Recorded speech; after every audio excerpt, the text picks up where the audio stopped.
My best friend and I are at the arcade. It was a peaceful, late summer afternoon. My best friend's name is Buddy Dankworth. My name is Chucky Shorts.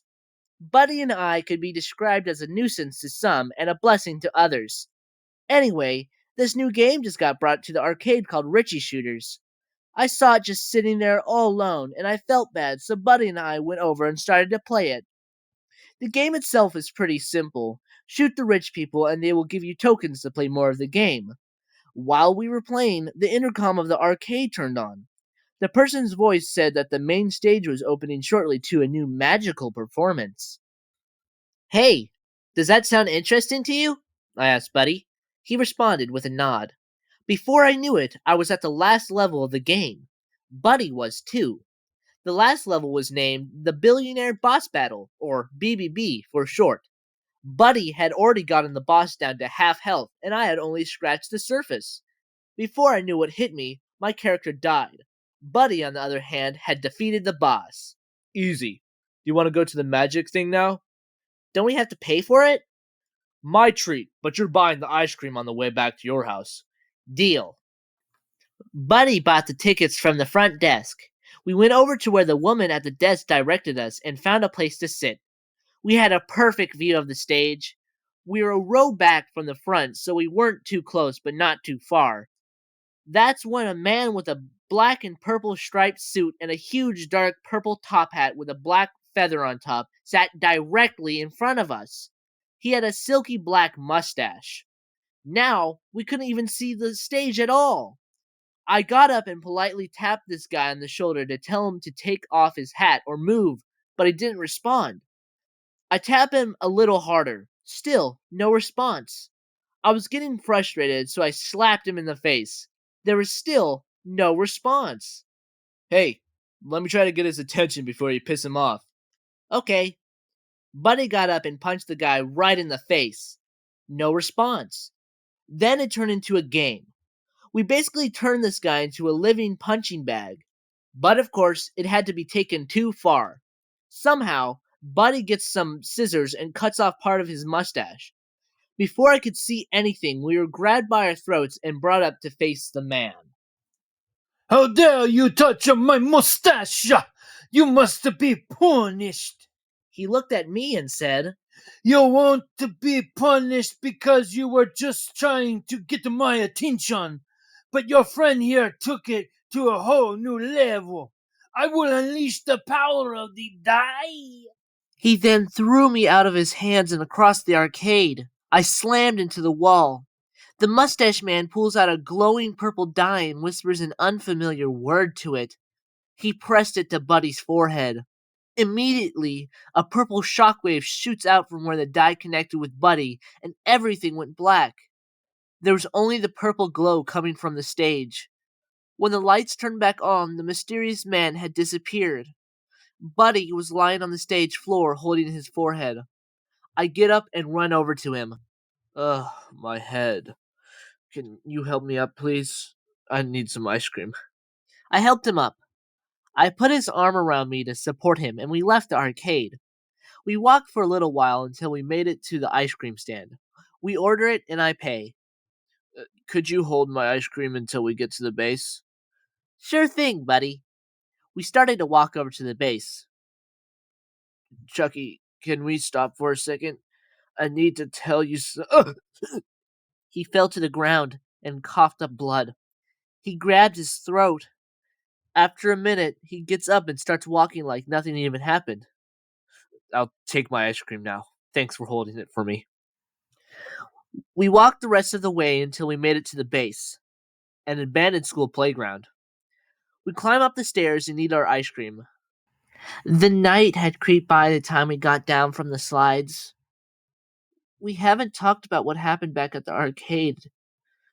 I'm getting to that. I feel different. My body feels like it's getting ripped open as we speak. And it was. Blood dripped from his hands as stretch marks started to cover his arms. Chucky, I fear the end is near. Tell my mom I love her. He screamed. A hand shot out of his mouth and grabbed the side of his mouth. Blood was flowing out of his mouth as the second hand came up and grabbed the other side of his mouth. The hand started to rip his mouth open. Buddy's scream started to drown out in blood. Arms started to come out of his mouth, then a head, then a body followed by legs, then finally the feet. Standing in front of me, where Buddy once stood, was a 7-foot, yellow-toothed, purple-eyed, pink-haired clown. Well, hiya, Chuckster. You want to play a game of tag? Where's Buddy? What did you do to him? Oh, Chuckster, I'm sorry. I thought it would be obvious by now. Your friend Buddy, well, he's dead. And now you will join him in the spirit realm as well. In an instant, I was slammed up against the fence that was behind me. The clown's hands squeezed my throat, its nails digging into my flesh. My feet were dangling in the air. Oh, Chuckster, you should see your face. It's delightful, full of fear and sadness. He whispered in my ear. His breath was hot and smelled of something rotten. Let go of me. Let go of me now. Humans are the most delicate creatures. The slightest pain, and they cry for mercy. It's so entertaining to watch. The clown moved its face closer to mine. It licked its lips. Its long, black tongue dripped a slimy saliva onto my face. It burned. The clown tightened its grip. I had to do something, and fast. I could still move my arms. I lifted my hand and punched him in the face. He released his grip, and I fell to the ground. You little shit! I got up and I ran out of the playground. I was crossing the parking lot when I heard a squeaky horn. I looked behind me. The clown was riding on a purple unicycle, juggling bloody limbs. I stopped moving. He came closer and closer to me. I closed my eyes, knowing that I missed my chance of escape. But nothing happened. I opened my eyes. The clown was gone. Maybe I was just imagining it. I turned around and ran smack into his outstretched arms. There, there. I know you miss Buddy. I'm here for you. Not! Please, don't kill me. I'll help you in your mission. Just please don't kill me. Oh, how I hate cowards like you. They make me sick. But I'm feeling generous today. No, tonight. Whatever. I'll let you live this one time. But if I see you again, I will kill you. Thank you. You're welcome. Now good night, Chuckster. He pushed me out of his hold. He made his hand into a fist and punched me in the face, knocking me out instantly. Everything went dark. I opened my eyes. I was lying in my bed. Had it just been a dream? I looked at my clock. It read 3:45 a.m. I turned and faced the ceiling. I felt a pinch. Then another. Then I felt something crawling on my arm. I reached for the light switch and turned it on. When it turned to light, I saw where the pinching was coming from. Crawling all over my bed and me were big, juicy bed bugs. There were bite marks all over my body. I got up and went into my parents' room. Mom, Dad, there are bed bugs crawling everywhere in my bed. They didn't respond. I turned on the light. There, in my parents' bed, lay 2 human-sized cockroaches. One of them was wiping blood off its face with one of my parents' clothing. I ran out of their room and out the front door. It wasn't a dream. I knew what I had to do. I had to find that mysterious mustache man. I knew where he was. Somewhere at the arcade. So, I went there. The door was kicked in and lying on the floor when I arrived. I walked in. There were dead bodies everywhere. Probably the employees. I heard talking. I went further into the arcade. There, on the stage, stood the clown, hand outstretched, holding the mustache man up in the air. You have served your purpose to me, Eugene. You are nothing to me anymore. So now it's sadly time for you to die. Please don't kill me. I could do more for you, you see. Oh, shut up, you stupid human! I watched as the clown rips Eugene's head off. The clown threw the head directly at me. You know, you are terrible at hiding, Chuckster. I knew you were there the whole time. Why don't you come a little closer? His arm turned into a chain with a sharp tip at the end. He shot out the chain and it hit me in my chest. He pulled the chain and I flew across the room, landing right in his now huge hand.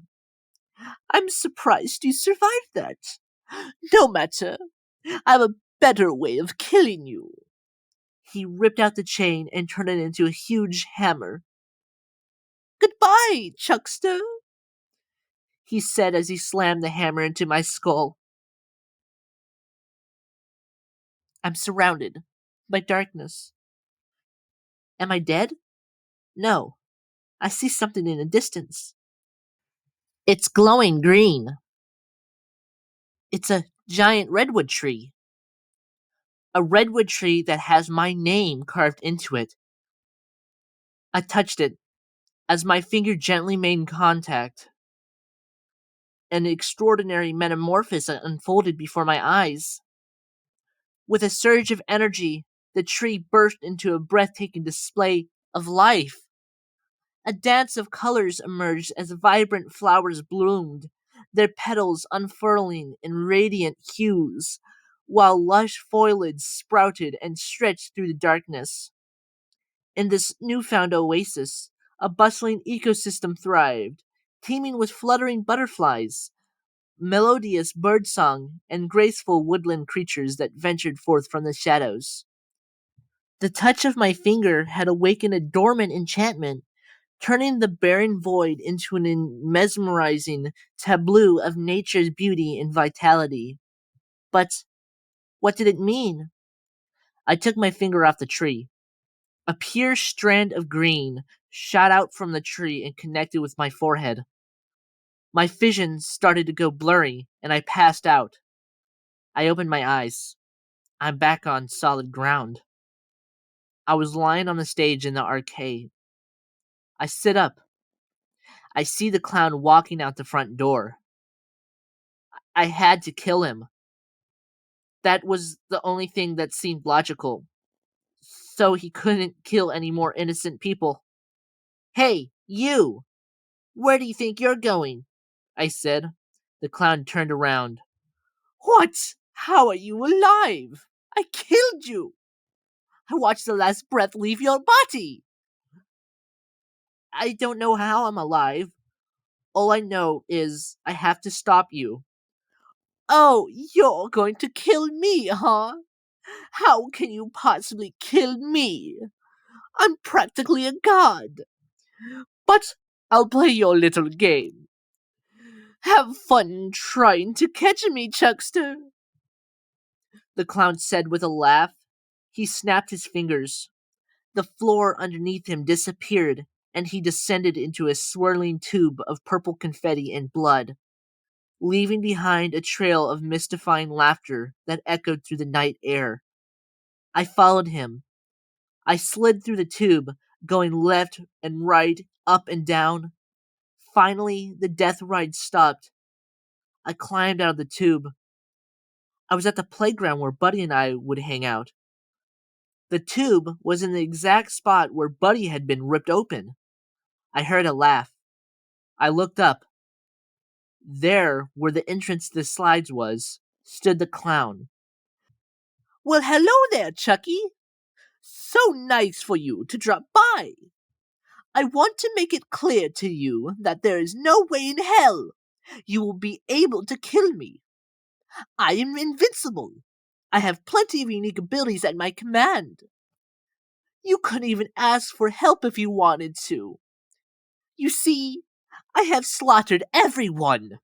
I think, anyway. There was only one person. Blood started to spray out of the clown's neck. It fell to the ground. There was a person standing on the slides. In my opinion, he should have just killed you instead of talking to you for so long. He deserved it. Sadly, I am the only survivor. My name is Walters, Sam Walters. I know it's a lot to take in, Chucky, but you're safe. Now. Thank you for saving me, Sam. Anytime. We should probably get out of here, though. Okay, but first, I want to look at that thing up close. Okay, suit yourself. I climbed up the stairs and walked over to the body. That was when the clown started to change. Purple particles covered the whole body. When they disappeared, all that was left was the lifeless body of